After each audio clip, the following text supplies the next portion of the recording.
Salam Sindh, Salam Sindh, Salam Sindh, Salam Sindh, Salam Sindh, Salam Sindh. Assalamu alaikum and a very warm welcome. सुजाग Sindh खे सलाम सिंध. ख़ुशि आहियो, ठीकु आहियो, उमेद आहे ठीकु ई हूंदव ऐं असांजो प्रोग्राम ॾिसंदा रहंदा हूंदव. छो त असांजे प्रोग्राम में थींदी आहे मुलाक़ात असांजी ऐं तव्हांजी, ऐं कंदा आहियूं असां खोड़ सारियूं प्यारियूं ॻाल्हियूं. मिठियूं ॻाल्हियूं हूंदियूं आहिनि, ख़ूबसूरत ॻाल्हियूं हूंदियूं आहिनि, सुठी कचहरी थींदी आहे, पंहिंजाइप जो अहसासु थींदो आहे. अच्छा, जॾहिं वरी इंसानु मिलंदो आहे न काफ़ी अहिड़नि मिटनि माइटनि सां जिन सां काफ़ी अरिसो थी चुको हूंदो आहे ऐं मुलाक़ात न हूंदी आहे, त वरी काफ़ी अरिसे खां पोइ जॾहिं मिलिबो आहे त चइबो आहे त भाउ कहिड़ा हाल आहिनि, बसि विसारे छॾी, हाणे त यादि ई नथो करे. सो इहे जब असां मेणा ॾींदा आहियूं न, थोरियूं मयारियूं ॾींदा आहियूं, त इहो बि हिकिड़ो पंहिंजाइप जो इज़हार हूंदो आहे हिक तरीक़े सां. छो त ज़ाहिर आहे मयार माण्हू उन्हनि खे ई ॾींदो आहे जंहिंमां एक्सपेक्टेशन्स हूंदियूं आहिनि, जंहिंसां ओतिरी असांजी हुजत हूंदी आहे. त इन्हनि ॻाल्हियुनि खे जेको आहे इंजॉय करणु घुरिजे. इंसान अक्सर असांखे चवंदा आहिनि त बसि रुॻो मिलंदा आहियो त मयारियूं ॾींदा आहियो, त ईअं न हुजणु घुरिजे. उहा मयार में जेको लिकियलु छुपियल प्यारु आहे तव्हां उनखे सुञाणो. त उहो मतिलबु इन मतिलबु इहो आहे त जेको माण्हू तव्हांखे ईअं चए थो उन तव्हांखे मिस पिए कयो, ऐं काफ़ी अरिसे खां पोइ जॾहिं तव्हां उन सां ज़ाहिर मिलंदा त उहो तव्हांखे ईअं ई चवंदो त बसि यादि ई नथा कयो, मिलो ई नथा. ॾाढी हिकिड़ी ख़ूबसूरत मुंहिंजी बि हिकिड़ी दोस्त आहे, उहा बि कल्ह मूंखे ख़बर पई तबियत हुनजी सही कोन हुई, ऐं काफ़ी अरिसे खां पोइ जेको असांजी मुलाक़ात कोन पई थी, ॻाल्हि ॿोल न पई थी. सो मां बि हुनखे ईअं ई कॉल करे मैसेज करे चयो, वॾो माण्हू थी वई, हाणे तूं असांखे यादि नथी करी. हाणे सो इन हवाले सां ईअं हूंदो आहे त माना यादि अची वेंदी आहे, यादगिरी हिकिड़ी ताज़ा थी वेंदी आहे जॾहिं तव्हां मिलंदा आहियो पंहिंजनि दोस्तनि सां. इंसानु जॾहिं बि ज़ाहिर आहे दुनिया में अचे थो न त हिकिड़ो गोल सेट करे थो, उन गोल खे अचीव करण जे लाइ काफ़ी कुझु ॻाल्हियूं थो करे, काफ़ी महिनत थो करे, वरी अॻिते वधंदो आहे, तरक़ी थींदी आहे. वरी हिकिड़ी ॾाढी ख़ूबसूरत ॻाल्हि जेका इन हवाले सां मां पढ़ी पई किथे, त लिखियलु हुयो त be nice to people on your way up because you will meet them on your way down. त जॾहिं तव्हां तरक़ी था कयो, तरक़ीअ जूं मंज़िलूं तइ था कयो, ॾाकणियूं था चढ़ो पिया मथे, त उन मंज़िल ते जिते जिते बि तव्हांखे माण्हू था मिलनि उन्हनि सां तव्हां पंहिंजो रवैयो सुठो रखो. छो त मथे वञण महिल त तव्हां उन्हनि सां मिलो था, पर वरी छा आहे त तव्हांखे उन्हनि सां ॿीहर बि मिलणो आहे जॾहिं ज़ाहिर आहे तव्हांजो ज़वाल थींदो. हर शइ जो जंहिंजो उरूज आहे उनजो ज़वाल बि आहे. त ज़ाहिर आहे तव्हांखे अॼु जी तारीख़ में तरक़ी मिले थी, तव्हां तरक़ी कयो था ऐं सक्सेस हासिलु कयो था, ॾाढी सुठी ॻाल्हि आहे, पर इन शइ खे ज़हन मां न कढो त इहा सक्सेस नेट स्टॉप थींदी, किथे न किथे वञी वरी ज़वाल शुरू थींदो आहे, किथे न किथे वञी वरी असांखे वापसि हेठि अचिणो आहे पंहिंजी धरतीअ जी तरफ़, पंहिंजनि असलियत जी तरफ़, या जेको बि तव्हां जंहिंखे बि जीअं सम्झो उन हवाले सां. त इन्हनि हक़ीक़तुनि खे इंसानु ज़रूरु ज़हन में रखे त तव्हांखे रस्ते में जेके बि मिलनि था माण्हू कंहिं बि क़िस्म जा तव्हां सां जंहिंसां मुलाक़ात थिए थी, त उन्हनि सां तव्हां रूड बिहेवियर न रखियो. छो त इंसानु जेको रूड थो थिए, जेको दिलि आज़ारी थो करे ॿियनि माण्हुनि जी, त उहो कॾहिं बि मां सम्झंदी आहियां त सुकून में न रहंदो आहे. उहो जॾहिं निंड कंदो आहे त उनखे अलाए छो उहा सुकून वारी निंड मुयसरु न थींदी आहे, प्यारु मुयसरु न थींदो आहे. ऐं इहो इन करे ई हूंदो आहे जो मतिलबु उनजा पंहिंजा रवैया इंसान ज़ात जी तरफ़ सही न हूंदा आहिनि. त इंसानु जेको आहे जेतिरी बि प्लैनिंग करे, जेतिरी बि गोल्स सेट करे, जेतिरी बि तरक़ी माणे, जेतिरी बि कामयाबियूं माणनि, पर तव्हांजा रवैया सुठा हुजणु घुरिजनि. इहा हिकिड़ी अहम ॻाल्हि आहे. इन ॻाल्हि ते तव्हां ज़रूरु सोचिजो ऐं जेको आहे अमल बि कजो. ख़ूबसूरत ही जेको असांजो प्रोग्राम आहे नाज़रीन, मां तव्हांखे ॿुधाईंदी थी हलां त इन प्रोग्राम में जॾहिं बि असां सुठियूं ॻाल्हियूं कंदा आहियूं त हिकिड़ी मोटिवेशन हासिलु थींदी आहे, ऐं हिकिड़ी ॿी वरी उत्साह हासिलु ईअं थींदो आहे जॾहिं ख़ूबसूरत महिमान ईंदा आहिनि, उन्हनि महिमाननि सां असांजी सुठियूं कचहरियूं थींदियूं आहिनि. ऐं हीअ जेको ख़ूबसूरत प्रोग्राम आहे सो तव्हां ताईं पहुचाइण में तावन हूंदो आहे GFS बिल्डर्स एंड डेवलपर्स जो. सो GFS बिल्डर्स एंड डेवलपर्स ख़ूबसूरत प्लॉट्स जेके आहिनि से तव्हांखे ॾियनि था आसान महीननि जी किस्तुनि ते. 35 लखनि वारो प्लॉट सिर्फ़ु 26 लखनि में तव्हांखे ऑफर था कनि. त जंहिंखे बि सेटल थियणो आहे, प्लॉट वठिणो आहे, घरु ठाहिणो आहे, त बहितरीनु जेको आहे हल आहे GFS बिल्डर्स एंड डेवलपर्स. तव्हां उन्हनि खे ज़रूरु कॉन्टेक्ट कंदा.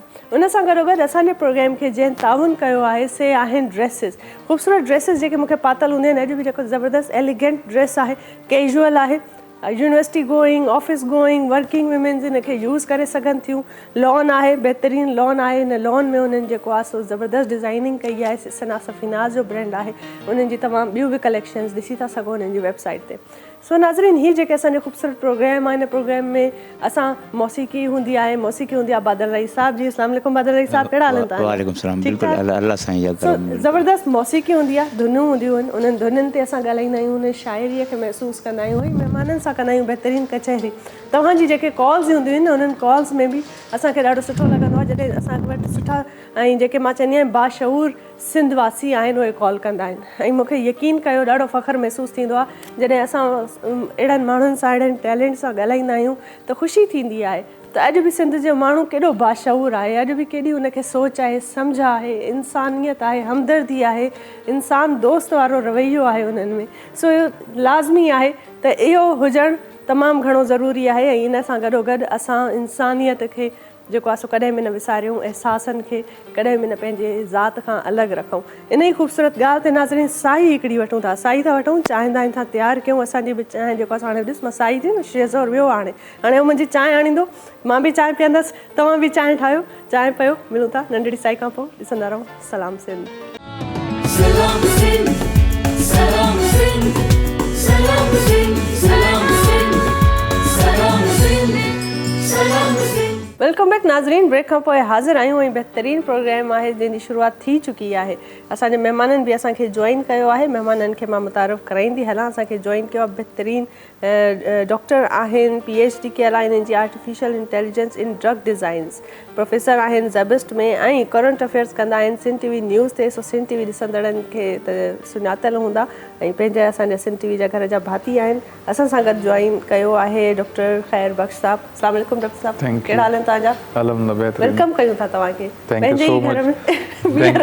थैंक यू सो मच जी नाज़रीन, हाणे ॿियो असांजे जॉइन कयो आहे बहितरीनु लेडी आहिनि, सोशल एक्टिविस्ट आहिनि, बहितरीनु राइटर आहिनि, द न्यूज़ मैगज़ीन में लिखंदियूं आहिनि, कॉलम वीकली उन्हनि जा कॉलम पब्लिश थींदा आहिनि। ऐं अॼु बि उन्हनि जो ख़ूबसूरत हिकिड़ो कॉलम आहे जेको एजुकेशन जे हवाले सां पब्लिश थियो आहे हिन मैगज़ीन में। कुरतुलैन मुदस्सिर असांखे जॉइन कयो आहे। अस्सलाम वालेकुम कुरतुलैन, क्या हाल है आपके? You look so pretty. Thank you. Welcome करते हैं आपको हमारे शो में।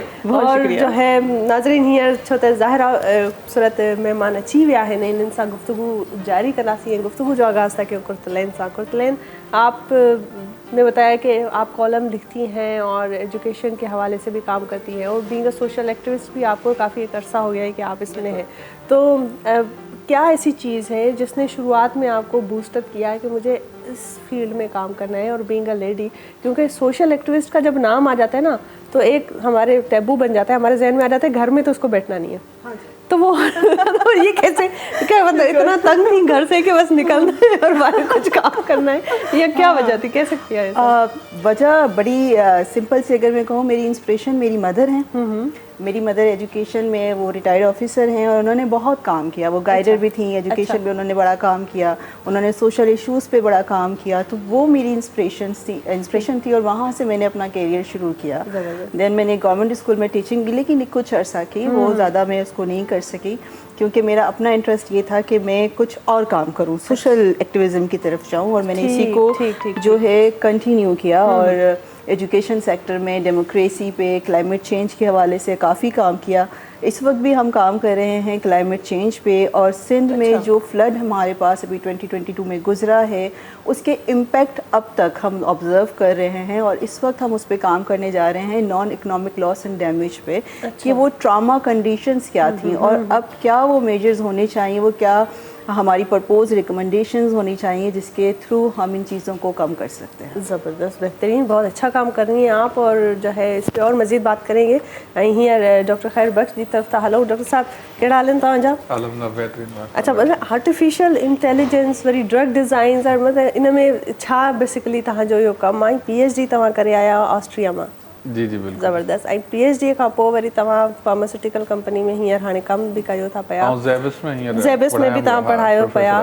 सो कीअं था इहो सभु कयो मैनेज? ऐं ॿी ॻाल्हि त इन फील्ड में बेसिकली तव्हांजो कमु छा हूंदो आहे? बीइंग आर्टिफिशियल इंटेलिजेंस जो जेका ड्रग डिज़ाइन हुन फार्मास्यूटिकल इंडस्ट्री में इन जो छा मतिलबु, तव्हां छा दवाउनि जे में बि का आर्टिफिशियल इंटेलिजेंस आहे छा भला? अच्छा, असल में मुंहिंजी जेका बेसिक आहे masters from university of Karachi आहे, केमिस्ट्री, मेडिसिनल केमिस्ट्री में। ठीकु।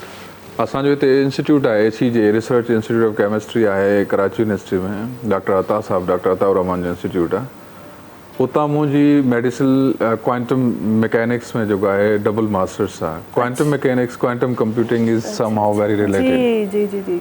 त उन खां पोइ जॾहिं मूं डबल मास्टर्स कई MPhil चयो उनखे, त क्वांटम कंप्यूटिंग क्वांटम मैकेनिक्स में मुंहिंजो हिते शौक़ु थियो। त actually quantum mechanics is the future of computing. Google हींअर हिकु लॉन्च कयो क्वांटम कंप्यूटिंग जो। असांजो कमु बेसिकली कोडिंग आहे, Python, C++, Java scripting, coding वग़ैरह हूंदो आहे। असां कीमियो मैट्रिसिस, बायो इंफॉर्मेटिक्स जेका डेटा है, जेका तव्हांखे data science, actually the field of mine is actually the data science and data to accumulate data and proceed the data on the life sciences related. जैसे कोविड में असां कमु कयो, मूं कोविड में कमु कयो UCL में। जी। कोविड में जेको सायरो इलेक्ट्रॉन माइक्रोस्कोपी जो पहिरियों स्ट्रक्चर जेको USA खां लॉन्च थियो स्पाइक प्रोटीन जो, उहो बि कॉम्पिटेशनल बायोलॉजिस्ट ई लॉन्च कयो। Actually I am the computational biologist. So we actually designed the new challenges regarding the incoming and prevalent challenges, therapeutic challenges। असां ॾिसंदा आहियूं हींअर दुनिया में वधीक खां वधि prevalent challenges कहिड़ा आहिनि दुनिया में। मिसाल कोविड जी ड्रग अञा न आई आहे, कोविड ते कमु कयूं पिया असां कोविड ते, ऐं प्रो ड्रग्स अची चुकियूं आहिनि। ऐं अहिड़े तरीक़े सां एंटी माइक्रोबियल रेजिस्टेंस जेको आहे प्रिवेलेंट आहे हींअर दुनिया में। हुन ते असां मुख़्तलिफ़ पैथोजिन्स जीअं तव्हांजो माइकोबैक्टीरियम ट्यूबरकुलोसिस असांजो कमु हले पियो, बीटा लैक्टमेजिस। एक्चुअली असां कयूं छा था, असां मॉलिक्यूलर लेवल से वञी करे ॾिसूं था त कहिड़ा कहिड़ा थेरेपेटिक टारगेट्स आहिनि, मॉलिक्यूल्स आहिनि जेके मेनली ड्रग्स जे मैकेनिज़्म में उनजी रेगुलेशन में रोल प्ले कनि था। उन मॉलिक्यूलर टारगेट से असां नयूं ड्रग्स मार्केट में आणण लाइ डेटा जेको आहे सेट्स जेको आहे डेटा रिसर्च कयूं था। This is actually our work. This is amazing job you are doing and I think this is the most important thing. छो त जेके ड्रग्स आहिनि उहे त मतिलबु अची वियूं आहिनि, उन्हनि जो इनटेक करणु उहा ॿी ॻाल्हि आहे, पर काफ़ी अहिड़ियूं शयूं आहिनि जंहिंजी ड्रग्स ई न आहिनि। असां वटि मर्ज़ पहुची चुको आहे पर उनजो इलाज न पहुतो कोन्हे। त इन जे हवाले सां तव्हां ॾाढो सुठो कमु था कयो पिया, ऐं उमेदु आहे त जेको आहे सो बहितर कमु कंदा ऐं आसानियूं थींदियूं, सुठियूं सुठियूं दवाऊं अची वञे। आर्टिफिशियल इंटेलिजेंस में रोल ईअं आहे जो एक्चुअली in the past जेके कंपनीज जीअं मूं तव्हांखे ॿुधायो R&Ds used to spend trillions of dollars on just to optimize a method. Artificial intelligence is just helping them to reduce the cost, reduce costs उनखे करणी आहे। ऐं उन खां पोइ उन्हनि जूं सिमुलेशन्स, मॉलिक्यूलर ड्रग सिमुलेशन्स असां कंदा आहियूं त जीअं रियल इन्वायरमेंट तव्हां ड्रग पहिरां कंहिं वेट ले में वञण खां पहिरां उहे तव्हांजूं जीअं मिसाल हींअर पोएं हफ़्ते असांजे डीप माइंड जो ग्रुप आहे गूगल जो आइसोमॉर्फिक लेव्स वारनि AlphaFold 3 जेको आहे लॉन्च कयो आहे। AlphaFold 3 is a revolution in the now drug design. मतिलबु the kind of the things that you put AlphaFold 3 आहे हिकिड़ी मशीन आहे, AI मशीन आहे, आर्टिफिशियल इंटेलिजेंस मशीन आहे जेका तव्हांजी DNA ऐं प्रोटीन्स जे स्मॉल मॉलिक्यूल्स जी रियल इन्वायरमेंट में इंटरेक्शन्स चेक करे सघे थी। ठीकु आहे। ऐं उन्हनि जा जेके पैथोजिन्स जेके तव्हां वेट लैब में या मॉलिक्यूलर बायोलॉजिस्ट जेके तव्हांजा वेट लैब्स में उन्हनि जो फंक्शन नथा सम्झी सघनि त जेको तव्हांजो मलेरिया आहे उहो क्लोरोक्वीन जे अगेंस्ट जेको आहे कीअं पंहिंजो रेजिस्टेंस डेवलप करे थो। आर्मिट्रिसिन जेका आहे तव्हांजी हींअर इनइफेक्टिव थी वई आहे, छो त आर्मिट्रिसिन जो जेको मैकेनिज़म आहे मलेरिया उन जे अगेंस्ट प्लाज्मोडियम फ्लेसिपेरम जनरेट करे चुको, लेकिन यू डोंट अंडरस्टैंड। ठीकु। AlphaFold 3 will make you understand, will actually give the clue that how the food vacuoles of the malaria are now strong against the chloroquine। छो त chloroquine जो जेको function आहे न बाक़ी उहो ई आहे त उहा क्लोरोक्वीन जेका मलेरिया अंदरि तव्हांजे ब्लड मां हिकिड़ी हीमोग्लोबिन प्रोटीन थींदी आहे, हीम तव्हांजे ब्लड जी, मलेरिया उहो कढी करे उहो खाईंदो आहे फ्लेसिपेरम। हाणे उहा हीम मां उहा आयरन कढी करे उहा पंहिंजे फूड वैक्यूल्स में जमा कंदो आहे। क्लोरोक्वीन छा कंदी आहे, उन सॼे फूड वैक्यूल जेको पॉकेट आहे उनखे डिज़ोल्व करे छॾींदी आहे। आर्मिट्रिसिन बि ईअं कंदी आहे। लेकिन malaria naturally have now built up the strong layers against these food vacuoles, ऐं उन खां पोइ क्लोरोक्वीन ॿाहिरि वञी करे उन नथी माना resistance. But you can't understand what the facilitation of these food vehicles. AlphaFold 3 will help you. ठीकु ठीकु ठीकु जेनेटिक हाणे म्यूटेशन माना मलेरिया में अल्फा-4 असांखे वधीक हेल्प करे थी हेल्प करे सघे। सघे। अहिड़ी तरीक़े सां नवां जेके थेरेपेटिक टारगेट्स आहिनि उन्हनि जी मॉलिक्यूलर इंटरेक्शंस लेवल ते Alpha-Fold 3 will help you. This is kind of revolution. ठीक, So this is kind of my work. Amazing actually I do. Amazing this is an amazing कमु आहे, ॾाढी सुठी हिकिड़ी इनिशिएटिव आहे ऐं इहा जदीद साइंस जो जेको दौरु आहे ऐं मां सम्झा न मॉडर्निज़म जो दौरु आहे, हिकिड़ो एरा असां गुज़ारियूं था पिया, इन में इन्हनि शयुनि जी ॼाण हुजण बि तमामु ज़रूरी आहे। अक्सर माण्हुनि खे सम्झ में न ईंदी, सवली सिंधीअ में माण्हू चवंदा अलाए छा था पिया ॻाल्हाइनि, अलाए कहिड़ा कहिड़ा नाला आहिनि, असांखे त सम्झ में ई कोन थो अचे। पर ज़रूरी न आहे त तव्हां मेडिकल फील्ड सां रिलेटेड हुजो त पोइ तव्हांखे ख़बर हुजे त मलेरिया जे लाइ कहिड़ी शइ घुरिजे। इहा हिकिड़ी बेसिक ॼाण आहे जेका हर फ़र्द खे हुजणु तमामु घणी ज़रूरी आहे। त तव्हां डॉक्टर ॾे वञो, छो त मिसगाइडेंस ॾाढो थो हले पियो अॼुकल्ह। तव्हां डॉक्टर्स ॾे वञो था त उते बि जेके हर गली कुचे में क्लिनिक्स आहिनि, ज़रूरी न आहिनि त उते क्वालिफाइड डॉक्टर्स वेठा आहिनि, उहे तव्हांखे कुझु बि अलॻि सलॻि पटियूं पढ़ाए तव्हांखे दवा ॾेई छॾींदा आहिनि ऐं तव्हां सम्झंदा आहियो त डॉक्टर चयो आहे त सही आहे। सो अॼुकल्ह जे दौर में एतिरी ॼाण थोरी समझदारीअ सां तव्हां हलो, छो त तव्हांखे ख़बर नाहे पवंदी त कहिड़ो माण्हू कीअं तव्हांखे कुझु बि चई ऐं मतिलबु ग़लति हिकिड़ी मेडिसिन ॾेई छॾींदो आहे। हुन मां घणा फ़ाइदा जेके नुक़सान थी पवंदा आहिनि। इंसानु थो लोड़े पियो, जो चवंदो असांजो वक़्तु बि वियो, पैसो बि वियो ऐं माण्हू बि वियो, जंहिंजे करे इंसान इहे सॼियूं जाखोड़ कंदो आहे सिहत जे लाइ। सो इहे ॾाढियूं ज़रूरी ॻाल्हियूं आहिनि ऐं बहितरीन क़िस्म जी कचहरी आहे, हले थी पई, पर थोरो म्यूज़िक मौसीक़ीअ जो बि माहौल हूंदो आहे असां वटि। ऐं बादल राई साहब बहुत अच्छी कंपोजिशन करते हैं। आई मस्ट से यू साईं जन खे त ख़बर हूंदी, सिंध टीवी जा आहिनि, असांजे बादल राई साहब खे सुञाणींदा हूंदा ऐं उन्हनि जी कंपोजिशन सां ॾिसंदड़ बि भरपूर जेको आहे सो वाक़िफ़ आहिनि। सो बादल राई साहब कहिड़ो था गीत ॿुधायो हींअर, भला असांजे ॾींहं जी शुरूआति सुठी का मौसीक़ीअ सां थी वञे। सरकज सिंधी साहब हा हा मूंसां बदीन मिलण आयो, मुंहिंजे लाइ इहो एज़ाज़ु आहे की मुंहिंजे मथां हिकिड़ो गीत बि ठाहे खणी आयो आहे। उहो गीत तव्हां अच्छा सभिनी अच्छा, नज़र वाह कयो। वाह वाह वाह। हाणे माना बादल राई साहब ते गीत बि ठाहिनि था, वाह सही वाह। बड़ी हमारी जो है ना फेमस पर्सनैलिटी है हमारे शो की, बादल राई साहब, बड़ी इनके पास फरमाइशें भी आती हैं।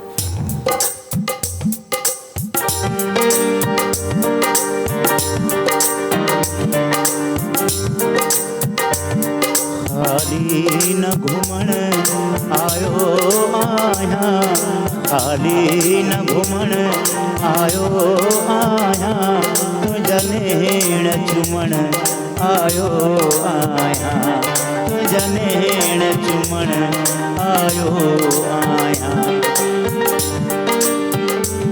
कुझु प्यार ॾियण थो चाहियां मां, कुझु प्यार ॾियण थो चाहियां मां, कुझु प्यार ॾियण थो चाहियां मां, कुझु प्यार वठण आयो आहियां, कुझु प्यार वठण आयो आहियां, तुंहिंजा नेण चुमण आयो आहियां, खाली न घुमण आयो आहियां, तुंहिंजा नेण चुमण आयो आहियां।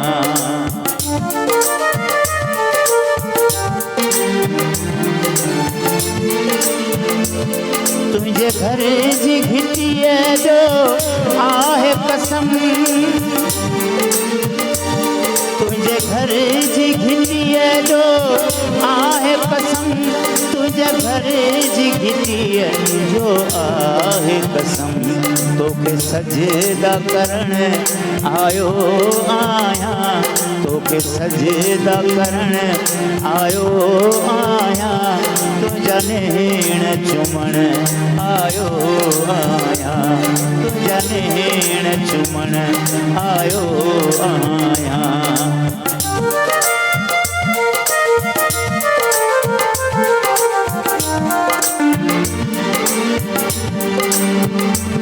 शल प्रेम नगर आबाद रहे, शल प्रेम नगर आबाद रहे, शल प्रेम नगर आबाद रहे, लख दुआऊं ॾियण आयो आहियां, लख दुआऊं ॾियण आयो आहियां, तुंहिंजा नेण चुमण आयो आहियां, तुंहिंजा नेण चुमण आयो आहियां। हूअ सिंध अमड़ पंहिंजी साइण हूअ सिंध अमड़ पंहिंजी साइण हूअ सिंध अमड़ पंहिंजी साइण छो बदीन सजण आयो आहियां छो बदीन सजण आयो आहियां तुंहिंजा नेण चुमण आयो आहियां खाली न घुमण आयो आहियां तुंहिंजा नेण चुमण आयो आहियां तुंहिंजा नेण चुमण आयो आहियां वाह यार ज़बरदस्त ज़बरदस्त बहितरीन शाइरी ज़बरदस्त कंपोज़िशन नाज़रीन पर वक़्तु थियो आहे साई जो साई था वठूं साई खां पोइ वरी हाज़िर थींदासीं बहितरीन ॻाल्हियूं कचहरी जारी रखंदासीं ॾिसंदा रहो सलाम Sindh Salam Sindh, Salam Sindh, Salam Sindh, Salam Sindh, Salam Sindh, Salam Sindh. Welcome back नाज़रीन ब्रेक खां पोइ हाज़िर आहियूं हींअर जीअं ई मां बिस्किट खाधो त ख़बर पई असां ब्रेक खां वापसि अचूं पिया बहरहाल बहितरीन ॻाल्हि ॿोल जारी आहे महिमाननि असांखे जॉइन कयो आहे उन्हनि सां ज़बरदस्त क़िस्म जी ॻाल्हि ॿोल पई हले पई अच्छा डॉक्टर खैरबक साहब असां सां गॾु मौजूदु आहिनि उन्हनि ॾाढी सुठी हिकिड़ी ॻाल्हि कई त ब्रेक खां अॻु में पिया ॻाल्हाइनि पिया त AI जे हवाले सां ऐं ड्रग्स जे हवाले सां जेको हीउ सॼो दौरु थी वियो आहे मां साईं जन खां पुछणु चाहींदमि सर इंडस्ट्रियल रिवोल्यूशन जो जेको गैप अची वियो हो काफ़ी अॻु में छो त हिस्ट्री में ॿ अहिड़ा वॾा असां वटि दौर आया आहिनि हिकिड़ा जेके ॾिठो वञे हिकिड़ो इंडस्ट्रियल रिवोल्यूशन हुयो ऐं हींअर हाणे वरी AI रिवोल्यूशन थो हले पियो त इन्हनि खे कीअं था ॾिसो पिया कीअं डिस्क्राइब कंदव तव्हां त जेके उहे माण्हू जे इंडस्ट्रियल रिवोल्यूशन में गैप रहिजी वियो उन्हनि जो पुठिते पइजी विया त छा मतिलबु हाणे AI जे थ्रू उहे उनखे गैप खे फिल करे सघनि था या मतिलबु उहो छा कनि थैंक यू बाक असल में जीअं पाण डिस्कस कयो पिए त साइंस एंड टेक्नोलॉजी या सोशो पॉलिटिकल या सोशो टेक्नोलॉजिकल हिस्ट्री में दुनिया मतिलबु तारीख़ जेका आहे मतिलबु मुख़्तलिफ़ 90 जे एंगल सां हीअं हमेशह रही आहे मतिलबु रोमन एम्पायर जे टुटण खां पोइ यूरोप 1300 ताईं प्राइस टैंकिंग जे हवाले थी वियो प्लाग आयो ब्लैक फीवर आयो 1300 में people get out of the whimsical things and they turn to the literature they start absorbing the literature 1300 खां वठी करे 1700 ताईं माण्हुनि नॉलेज एब्जॉर्ब कई ऐं उन नॉलेज क्रोध पैदा कयो मतिलबु माण्हुनि खे उथारियो revival renaissance period of renaissance from 13 to 1700 उहा रेनेसेंस पीरियड में जेका नॉलेज एक्विजिशन थी यूरोप में उन्हनि साइंस जी सोच खे जनम ॾिनो साइंटिफिक थॉट बिल्डिंग चइबो आहे हिनखे साइंटिफिक थॉट बिल्डिंग थी उहा साइंटिफिक थॉट बिल्डिंग कन्वर्ट थी तजुर्बे में मुशाहिदे में ऑब्जर्वेशन में इंडस्ट्रियल रिवोल्यूशन जनम वरितो सिटी लाइफ अर्बन लाइफ अची वई उहा अर्बन लाइफ दुनिया खे नई ज़िंदगी ॾिनी economic theories capitalism communism philosophical theories realism idealism modernism दुनिया तब्दील थी वई आर्ट फील्ड्स खां बि अगरि ॾिठो वञे त आर्ट में बि उन दौर में घणियूं रिवोल्यूशन्स आहियूं बीइंग एन आर्टिस्ट बि मां ॾाढो इन शइ खे स्टडी बि कयो आहे हिकिड़ी हिस्ट्री रही आहे सॼी दुनिया जी मज़हबी अलॻि माण्हुनि जेको आहे सो टर्न्स आया उन्हनि अलॻि उन्हनि शयुनि खे एब्जॉर्ब कयो त ॾाढो हिकिड़ो चेंजिंग वारो हिकिड़ो एरा हुयो बिल्कुलु चइजा हाणे जेको सिग्निफिकेंट जेका शइ आहे जेका हर माण्हू खे नज़र अचे थी उहा इहा ई आहे जेका हिस्ट्री मञे थी त जिन क़ौमनि इंडस्ट्रियल रिवोल्यूशन में पेर पातो and they lead in the industrial revolution they got somehow you know on the top and they become the rulers they rule the world British, Germany, USA, जेके वॾियूं वॾियूं nations आहिनि Japan, they changed their self in industrial revolution. In the start, it was a survival need, and then they become the basic rulers yes. of it. They ruled the world, and the nations they became backward. They couldn't pick the train. जेके क़ौमूं उन train खे पकड़े ई न सघियूं, and they was just under the span of stagnation उहे stagnation जमूद समाजी जमूद जे अंदरि रहियूं उन्हनि चेंज खे एक्सेप्ट न कयो दे वर somehow colonized. उहे colonized थी वियूं, गुलाम थी वियूं, enslaved थी वियूं. For the span of 300 years. 1750 खां वठी करे तव्हांजे 1940 ताईं उहे रूल. हाणे तव्हां जेका ॻाल्हि कई इहो एॾो असरु पइजी वियो जो उहे क़ौमूं सिर्फ़ु रॉ मटीरियल प्रोवाइड कनि पियो. सब कॉन्टिनेंट जो वॾो मिसाल आहे, मिडिल ईस्ट जो वॾो मिसाल आहे, अफ्रीकन कंट्रीज़ जो वॾो मिसाल आहे. इहे 3 वॾा दुनिया जा थर्ड वर्ल्ड कंट्रीज चयो थर्ड वर्ल्ड जुड़ी वई, थर्ड वर्ल्ड जुड़ी वई. हा इहो ई. हाणे ही जेको AI रिवोल्यूशन आहे बिल्कुलु ईअं ई आहे.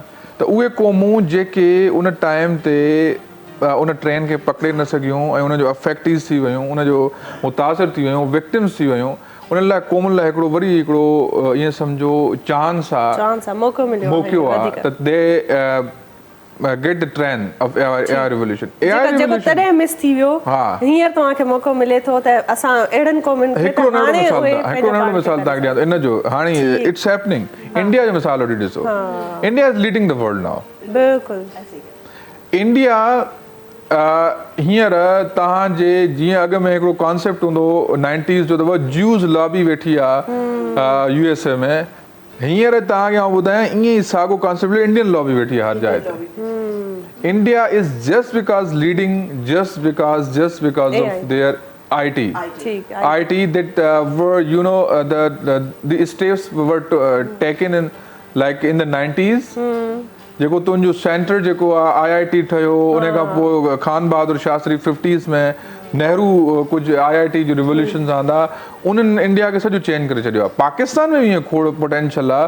पाकिस्तान जी सोसाइटी में तमामु घणो हिकिड़ो पोटेंशियल आहे. उन पोटेंशियल खे सिर्फ़ु ख़ासि करे सिंध जी असां ॻाल्हि कयूं त सिंध में आउं सभिनी खे चवंदो चैनल जे तवसुल सां जेके मूंखे ॿुधनि था, जीअं असां आर्ट ऐं म्यूज़िक ते फोकस कयूं था ईअं असांजी यूनिवर्सिटीज़ में हिकिड़ो एमरजेंसी प्रोग्राम अचणु घुरिजे AI बेस रिवोल्यूशन जे नाले सां या AI बेस स्किल एक्विज़िशन जे नाले सां. AI स्किल एक्विज़िशन बुनियादी हुजणु घुरिजे. यूनिवर्सिटीज़ जो जेको आउटडेटेड सिलेबस आहे, उते जेका डर्टी पॉलिटिक्स आहे, उनजी जेका एमरजेंसी बुनियादनि ते उन्हनि खे इहो खणणु घुरिजे. तमामु सुठी तजवीज़ आहे ऐं ईअं ज़रूरु करणु घुरिजे. छो त ज़ाहिर आहे अगरि क़ौमुनि खे तरक़ी करणी आहे त तव्हां आसे पासे वारनि ॿियनि क़ौमुनि खे, ॿियनि मुल्कनि खे ॾिसो त उन्हनि कहिड़ी स्ट्रेटजी ते उन्हनि प्लान कयो आहे ऐं कीअं था हलनि पिया.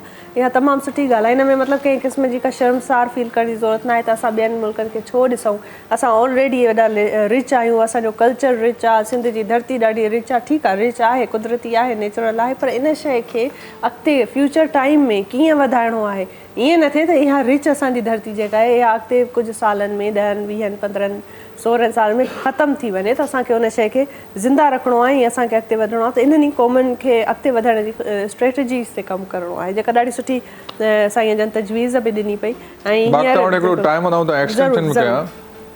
हाणे मिसाल जीअं तव्हां ॻाल्हि कई जेके क़ौमूं इंडस्ट्रियल रिवोल्यूशन जी ट्रेन न पढ़ी कॉलोनाइज़ रॉ मटीरियल प्रोवाइडर्स थी वियूं, त ईअं ई AI रिवोल्यूशन जी ट्रेन न पकड़ींदड़ क़ौमूं प्रोपेगेंडा वार्स ऐं ट्रेंड ऐं रेटिंग जो हिसो थी वेंदियूं.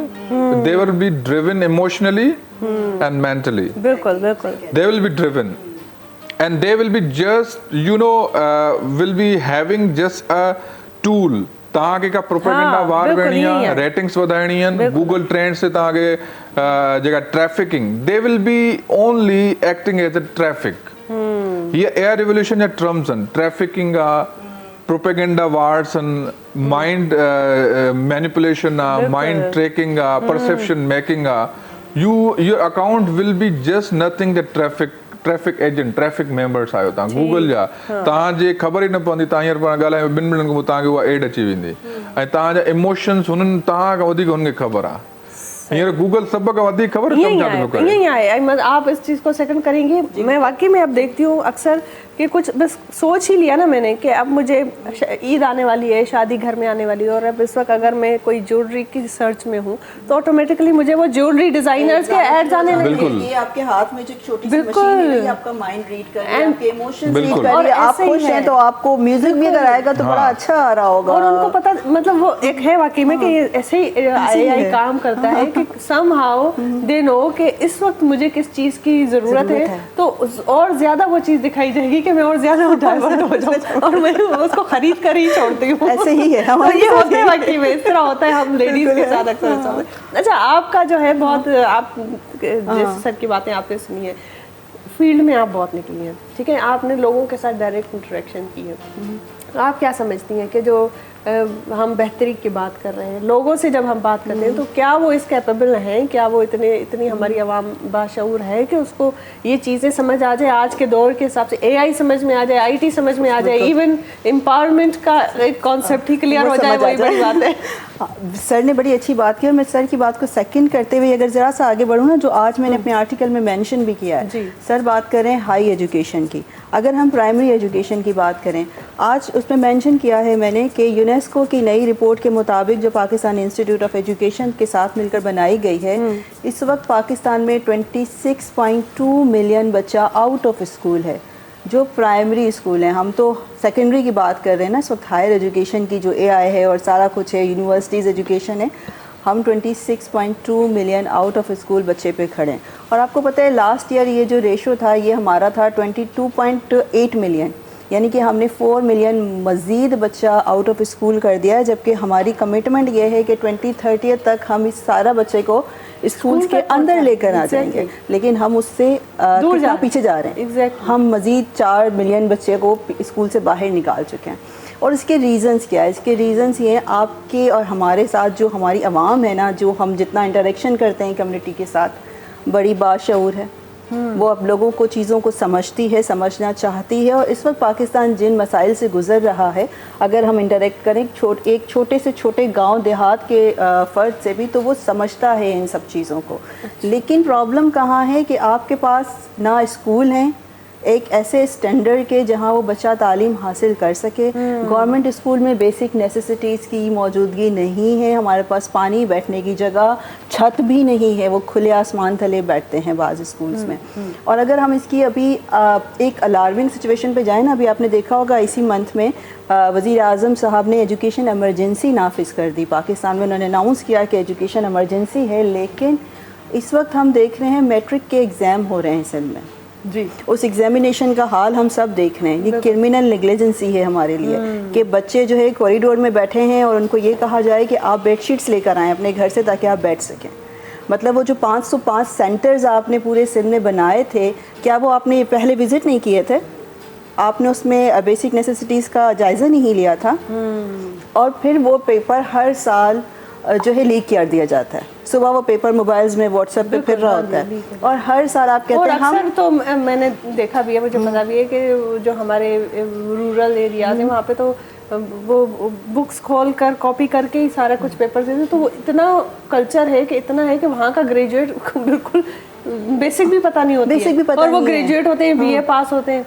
तो क्या हम for the sake of degrees बच्चों को पढ़ाने जा रहे हैं? हम हर साल से कोई जो है लेसन लर्न नहीं कर रहे, हमारी कोई प्रिपरेशंस नहीं है, हमने कोई इंटीग्रेटेड प्लानिंग नहीं की। जिस तरह हम इलेक्शंस में जाते हैं सिक्योरिटीज़ के साथ में, पावर डिविजन्स के साथ में मीटिंग्स करते हैं, क्या इस वक्त हमारा फ़र्ज़ नहीं बनता था कि पूरे कराची में हम ऐसे एरियाज़ में गए, ओल्ड कराची के, जहाँ ओवर पॉपुलेशन है, ओवर पॉपुलेटेड है, लाइट्स 14 घंटे नहीं होती, वो बच्चा तैयारी ये सारे तो इश्यूज है ना। हाँ। कि भाई तालीम भी नहीं है, पॉपुलेशन लाइट भी नहीं है, गुर्बत भी है, और उस सेंटर में लाइट नहीं है जहाँ वो पेपर दे रहा है। बिल्कुल बिल्कुल पेपर दे रहा है। लेकिन फिर बेहतरी का क्या समझ रही है कि फिर सॉल्यूशंस क्या हैं, क्या करना चाहिए? या आप जिस उसमें काम कर रही हैं, आपको क्या लगता है कि आपने जब जाके काम किया है, क्या एक कॉलम लिखती हैं, एक राइटर का क्या काम है? वो जाके घर घर बिजली तो फराम नहीं कर सकता, नहीं कर सकते। मैं आर्टिस्ट हूँ, ये आई अपने हमारे डॉक्टर साहब है, ये क्या कर सकते हैं ज़्यादा से ज़्यादा? तो मतलब बेसिक जो चीज़ है, क्या रिकमेंडेशंस दे सकते हैं गवर्नमेंट को कि जी आप जब भी अब नेक्स्ट अपने जाते हैं प्लानिंग सेशन में, तो आपको स्ट्रेटेजिक प्लानिंग की ज़रूरत है। तो रिकमेंडेशन पे जब आप आती है तो फर्स्ट क्या सबसे ज़्यादा क्या रिकमेंड करती है कि सबसे ज़्यादा इस वक्त नीड किस चीज़ की है? सबसे ज़्यादा नीड इस वक्त इस बात की है कि हम जहाँ पे ऐसे स्कूल्स जहाँ टीचर्स मौजूद नहीं हैं, उसकी वजह यह है कि हम जो लोकल टीचर्स हैं वो अपॉइंट नहीं कर सके हैं। लोकल टीचर्स को अपॉइंट किया जाए, स्कूल में बेसिक ज़रूरियात की चीज़ों को फराहम किया जाए, ठीक है, ताकि उसमें बच्चे आ सकें। मैं आपको एक छोटी सी एग्जांपल दूँ। हम कहते हैं लोगों में शऊर नहीं है। हम एक स्कूल में गए, वो सिंधी मीडियम स्कूल है, वहाँ बच्चे मौजूद हैं। सिंधी मीडियम स्कूल में जो टीचर है वो पठान है। अच्छा। उस पठान को सिंधी पढ़ानी नहीं आती اور ہم 3 سال سے گورنمنٹ سے रिक्वेस्ट कर रहे हैं कि यहाँ पे आप सिंधी टीचर्स कोई सिंधी टीचर आ जाए। सिंधी टीचर्स नहीं कहते टीचर्स नहीं है हमारे पास। फिर आपने ये सिंधी स्कूल क्यों खोला था? आप इसको उर्दू मीडियम कर देते, और अगर वहाँ पे रोज़ाना की बुनियाद पे बच्चा बैठा है। ये किस इलाके का स्कूल है? ये इब्राहिम हैदरी का है, हमारा इलाका है। अच्छा। इब्राहिम हैदरी आपसे नियरेस्ट है, आपका बिल्कुल, पड़ोसी है। बिल्कुल, बिल्कुल। वहाँ बच्चे मौजूद हैं, लड़के मौजूद हैं, सेकेंडरी स्कूल है, तो इसका मतलब तालीम दिलवाना चाहते हैं ना पेरेंट्स तो बाशऊर हैं। बिल्कुल। अब उनका क्या कसूर कि आप Access उनको नहीं है। टीचर ही प्रोवाइड नहीं कर ठीक रहे है, हैं। बिल्कुल सही है। और फिर ऐसे इलाके जहाँ पे सेकेंडरी स्कूल के बाद पेरेंट अपने बच्चों को को एजुकेशन में नहीं पढ़ाना चाहते, उनके लिए गर्ल्स स्कूल का सेपरेट प्रोविज़न क्यों नहीं है? सही, बेहतरीन। तो हमारे पास जो पहला जो मरहला शुरू होता है ना, वो हमारे अपॉइंटमेंट से शुरू होता है कि हम सिर्फ एक टेस्ट की बुनियाद पे जब टीचर्स हायर कर रहे हैं तो उसमें हमें ये मेंशन करना चाहिए कि वो लोकल होना चाहिए, बिकॉज लोकल टीचर ना होने की वजह से वो टीचर महीना 2 महीने और 3 महीने के बाद उस स्कूल में नहीं जाता। ये बहुत अच्छी आपने accessible नहीं है तजवीज़ दी है और उसके बहुत लिए। अच्छी बात भी की है कि वाकई में ऐसा होना चाहिए। अच्छा, तालीम के हिसाब से तो हम बात कर लेते हैं ना, ये हो गई तालीम। हमारी तालीम के सारे मसले मसाइल है, उस पर गवर्नमेंट के अलग काम हो रहे हैं। हम अपना टीवी पे बैठकर हर रोज़ इस टॉपिक पे बात कर रहे होते हैं, मतलब मैं तकरीबन हर रोज़ इस पे बात करती हूँ। आपने जब एक औरत होके जब आप बाहर निकलती हैं और आप ये देखें कि माशरे में एक औरत का एम्पावर्ड होना और बैठकर इस तरह बात करना, इस चीज़ की एक्सेप्टेंस कितनी है, क्या समझती हैं? इस वक्त हमारे माशरे में मैं फिर से वही क्योंकि कहूँगी मैं कि इस वक्त हमने जितना काम किया ना बाग, हमने बहुत काम कर रहे हैं। मैं पिछले 1 साल से जो है सिंध के मुख्तलिफ डिस्ट्रिक्ट में जाती हूँ, ट्रेवल करती हूँ, ऐसी ख़वातीन से मिलती हूँ जो शेल्टर्स में थी ड्यूरिंग फ्लड। उनके लिए हमारे पास हम एम्पावरमेंट की बात करते हैं, वो बेचारी काम भी करती हैं अपने लिए, अपना घर का ब्रेड एंड बटर भी चलाती हैं, लेकिन उनके लिए क्या था कि उनको एम्पावर करने के लिए जो चीज़ें आपको करनी चाहिए हमारी गवर्नमेंट को वो नहीं है हमारे नहीं, पास। लेकिन एम्पावरमेंट गवर्नमेंट आपको फैसिलिटेट कर सकती है, लेकिन मैं समझती हूँ एम्पावरमेंट इंसान की अपनी सोच अपने घर से होती है। सोच और घर में तो एम्पावरमेंट है ना, वहाँ से तो मैं वही आपसे कह रही हूँ कि हमारे इस वक्त जहाँ हम खड़े ना, पाकिस्तान इस वक्त जिन मसाइल का शिकार है, जिस टेंशन का शिकार है, इस वक्त हर इंसान अपने लिए सोच रहा है, हर औरत अपने लिए सोच रही है। ठीक है। हम कुछ ख़वातीन को कराची से लेकर इस्लामाबाद तक गए जिन्होंने अपनी वॉइस रेस की, तो ये एम्पावरमेंट था ना उस घोटकी के देहात का, उस सांगड़ के उस विलेज का जहाँ से वो ख़वातीन बिलोंग करती है, और जहाँ के गांव के लोगों ने उस खातून को अपनी आवाज़ बना के भेजा इन ऐवानों तक कि आप जाइए और हमारे लिए बात कीजिए। ठीक है। तो हर जो फ़र्द है ना इस वक्त वो सपोर्ट कर रहा है। अब हमें गवर्नमेंट की सपोर्ट रिक्वायर्ड है कि वो क्या करें। आपको पता है हमारे पास कितने ऐसे केसेस हैं हरिसमेंट के जो रजिस्टर्ड ही नहीं होते, और उसकी वजह क्या है? क्योंकि आपके पास वो फैसिलिटीज़ नहीं है, हमने वो दिया ही नहीं, हमने लेडी पुलिस ऑफिसर्स नहीं रखी, वहाँ पे ऐसे कानून नहीं बनाए कि उनको हम सपोर्ट कर सकते। ठीक है, मैं अभी एक केस देख कर आ रही हूँ, 1 साल से 1.5 साल से एक खातून अपनी बच्ची की फोर्स मैरिज के लिए केस लड़ रही थी कि मेरी बच्ची को ड्यूरिंग फ्लड अगवा करके उसकी शादी करवा दी गई, लेकिन उसका केस का फ़ैसला नहीं आया। हमारे पास जस्टिस सिस्टम भी नहीं है, उस केस का फ़ैसला नहीं आया। और अब उस खातून ने, जब मैं अभी लास्ट वीक उससे मिली हूँ, पता चला जी हमने सुलह कर ली है, क्योंकि बेटी से तो मिलना है ना, ये तो देखूँ वो हिफाजत से रहे, मैं कब तक कोर्ट में लड़ूंगी। और क्योंकि हमारे पास महदूद वसाइल हैं, या तो मैं खाना खा लूँ या वकील ले लूँ। ठीक है, ज़बरदस्त, बहुत ये अच्छी बात की आपने, यही वाकई में मौजूदा सूरत हाल है। डॉक्टर साहब तव्हां ॿुधायो त जॾहिं तव्हां वाकई में सिंध टीवी ते करंट अफेयर्स जो हिकिड़ो प्रोग्राम बि तव्हां कंदा आहियो, त जॾहिं इन क़िस्म जा सोशल इशूज़ इंसान ॾिसे थो न, त AI ऐं IT त घणो परे जी ॻाल्हि आहे। हिते वाकई में बेसिक तालीम जो जेको आहे फुक़दान लॻो पियो आहे, माण्हू ओसि ताईं नथो पहुचे पियो। सो कीअं था ॾिसो भला हिननि सभिनी मामलनि खे? आउं त जॾहिं तव्हां ॻाल्हियूं ॿुधां पियो त मूंखे हिकु शइ अचे पई ज़हन में, त सोसाइटी खे न हमेशह हिकु शइ, मतलब I salute you guys and like specially the women persons who are in the field and fighting for the women rights and they are such a brave thing. पोइ बि हिकिड़ी पॉज़िटिव ऐं ऑप्टिमिस्टिक सोच रखणु घुरिजे। सोसाइटी इर्तक़ाई तरीक़े सां चेंज थींदियूं आहिनि। Revolution is ideal, revolution is always ideal and ephemeral, society इर्तक़ाई तरीक़े सां चेंज थींदियूं आहिनि। पॉज़िटिव इंडिकेटर्स में ॾिठो वञे त सोसाइटी पाण जी सिंध जी जेका आहे उहा रैपिडली अर्बनाइज़ थिए पई। इन अच्छा ॿी बात तव्हां हिकिड़ी ॻाल्हि ॿुधायां, urbanization is not is kind of the physical thing that is to be living in the cities. Cities में रहण जो नालो urbanization ना आहे. तव्हां ॾिसंदो आऊं त सफ़र करे आयो ये शयूं. People are somehow living in the Vienna, but they are not well urbanized. Really? Mind conservation. Urbanization जेका आहे न उहा mindset आहे. अच्छा Urbanization and enlightenment are parallel. If you are not well enlightened, you are not urbanized. ऐं urbanization जो ॿियो जेको ॾाको आहे उहो आहे progressive thought जो indicator. माना how you are urbanized can be indicated by your progressive thought. Change adaptability. Urbanization ॻाल्हि तव्हां कई आहे वाकई में ईअं ई आहे.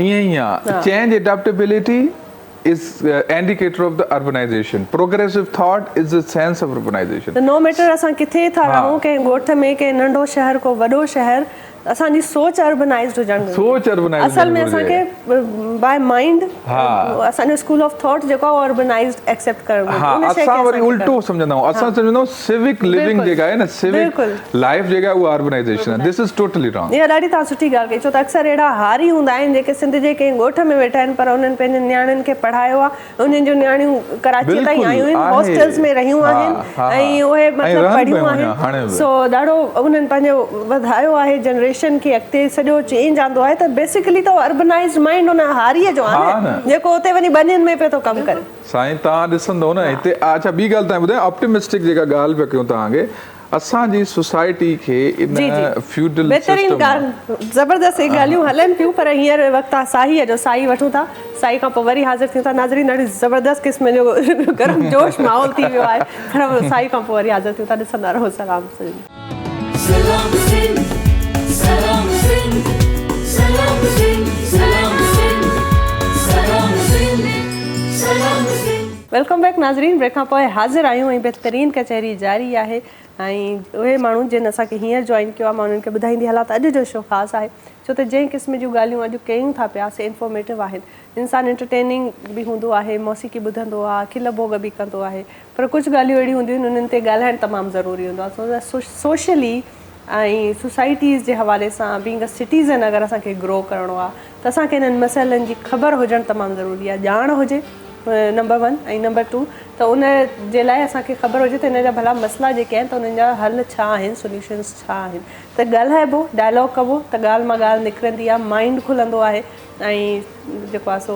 इंसान खे आइडियाज़ ईंदा आहिनि ऐं को हल निकिरी पवंदो आहे त इन्हनि ॻाल्हियुनि ते ॻाल्हाइणु तमामु ज़रूरी आहे ऐं मां ॾाढो एप्रिशिएट कंदसि तव्हां अगरि कॉल बि कयो कंहिंखे अगरि को सुवाल आहे त तव्हां असांखे कॉल करे सघो था ऐं असां तव्हां सां ॻाल्हाए था सघूं कुझु सुवाल तव्हां पुछी था सघो सजेस्ट करे था सघो इन सां छा थींदो आहे त ख़बर पइजी वेंदी आहे त इंसानु जेको आहे कहिड़े ॻोठ में कहिड़े शहर में कहिड़े हंधि वेही करे बि असांखे ॿुधे थो ऐं का न का थी थो सघे असांखे बि तव्हां मां इंस्पिरेशन मिली वञे मोटिवेशनल मिली वञे कुझु सिखण खां मिली वञे तो इन करे असांजी इहे सभु कचहरियूं जेके हूंदियूं आहिनि से जारी हूंदियूं आहिनि ज़बरदस्त क़िस्म जी ॻाल्हि ॿोल हले पई ऐं जेको आहे सो कुरतलैन जेका है ॾाढो सुठो पे कमु करे कुरतलैन आप जैसे बीइंग अ सोशलिस्ट आपने काफ़ी मतलब लिखती भी हैं कॉलम लिखती हैं और आप काफ़ी एज अ सोशलिस्ट काम भी कर चुकी हैं अलग अलग प्लेटफॉर्म्स पर लेकिन घर में जब जैसे आप होती होंगी आप निकलती होंगी तो फिर ऐसा जैसे मैंने पहले शुरू में भी बोला था कि तासुर ये होता है कि जो सोशल एक्टिविस्ट है ना वो घर में तो बैठती नहीं है तो घर में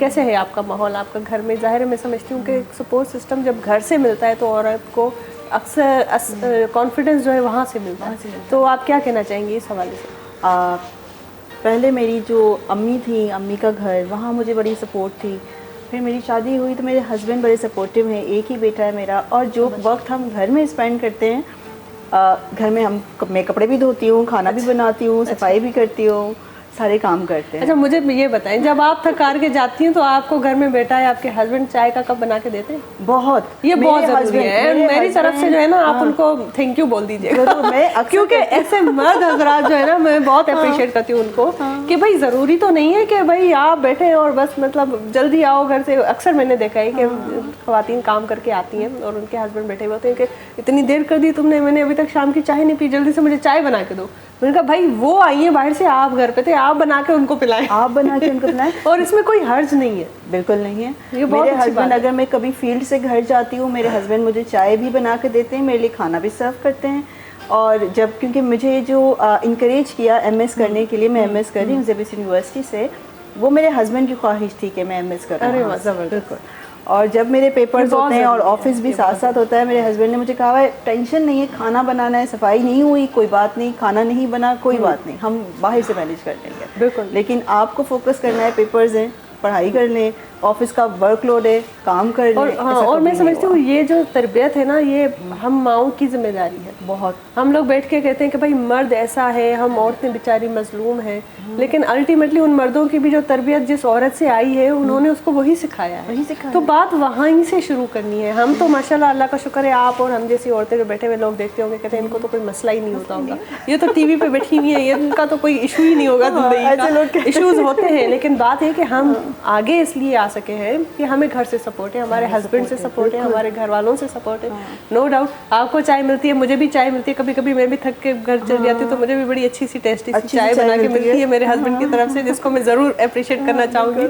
तो बात यह है कि ये चीज़ें ज़रूरी है। और आप अगर वेस्ट चले जाते हैं ना, आप सर को पता होगा, ये तो PhD करके आए हैं, तो सर उते वेंदा आहियूं, उते वञी असांजा मर्द जेके आहिनि न, उते कपिड़ा बि धोईंदा, चांहि बि ठाहींदा, उते पंहिंजा सभु कमु कंदा। हिते अची वेंदा आहिनि वापसि, हिते करण में उन्हनि खे ॾाढो मुश्किल पेश ईंदी आहे। इहे छो आहे भला? अच्छा, इहो तव्हांजे ऐं सेकंड ॻाल्हि खे कयां जीअं तव्हां ॿिन्ही जे, इहो जो तव्हां ॿुधायो न, हिकिड़ो त पेरेंटिंग, इहो जेको तव्हांजी पेरेंटिंग आहे न, हिकिड़ो त रोल प्ले कंदी आहे तव्हांजी पर्सनैलिटी में। ॿ शयूं मेन रोल हूंदियूं आहिनि, हिकिड़ो तव्हांजी पेरेंटिंग थी कीअं आहे, छो त जेका पर्सनल इंटीग्रिटी हूंदी आहे न तव्हां अंदरि, जो डीप हूंदा हो तव्हां पर्सनैलिटी में, उहो टोटली पेरेंटिंग हूंदी आहे। ऐं पेरेंटिंग बि डिपेंड कंदी आहे इंस्पिरेशन ते। पेरेंटिंग ऐं इंस्पिरेशन, मतिलबु तव्हांजी इंस्पिरेशन कहिड़ी आहे। अगरि तव्हांजी पेरेंटिंग कंट्रोल्ड आहे त तव्हांजो ॿारु तव्हांखे कॾहिं फॉलो न कंदो। अगरि तव्हांजी पेरेंटिंग इंस्पिरेशनल आहे, ऐं इंस्पिरेशनल पेरेंटिंग लाइ प्रैक्टिकल पर्सनैलिटी हुजणु लाज़मी आहे। प्रैक्टिकल पर्सनैलिटी तव्हांजी हुजणु घुरिजे, मतिलबु what you are should be real. If you are double standard, if you are bipolar, I mean if you are something outside and if you are another thing inside the home, this is a totally collapsed personality and this is kind of ॿारनि खे असां control छो करणु चाहींदा, भई सुठी शइ आहे, इहा ख़राबु शइ आहे, why are you asking them that is a bad और good, just let them follow. अगरि तव्हां रियल हूंदो पर्सनैलिटी में त तव्हां ॿारनि में बिलीव कंदो त दे शुड फॉलो, ऐं अगरि तव्हां अनरियलिस्टिक हूंदो पर्सनैलिटी में त तव्हां ॿारनि खे चवंदो they should, U will control the children. ॿार ख़राबु थी विया आहिनि, ॿार ईअं थी विया आहिनि, ॿार बाग़ी बि थी था वञनि, ॿार बाग़ी थी था अॼुकल्ह वञनि, जहिड़ो दौर ई न, बिल्कुलु। तव्हां कंट्रोल करे ई नथा सघो। कंट्रोल न, तंहिंजे करे आउं चवंदो न तव्हां, अच्छा ॿी ॻाल्हि इहा, आउं चवंदो तव्हां ॿार छा था चाहियो, छा थियनि, जेको तव्हां आहियो, तव्हां जेको तव्हां नथा थी सघो, तव्हां ॿारनि खे उहो छो था चओ त तव्हां उहे थियनि।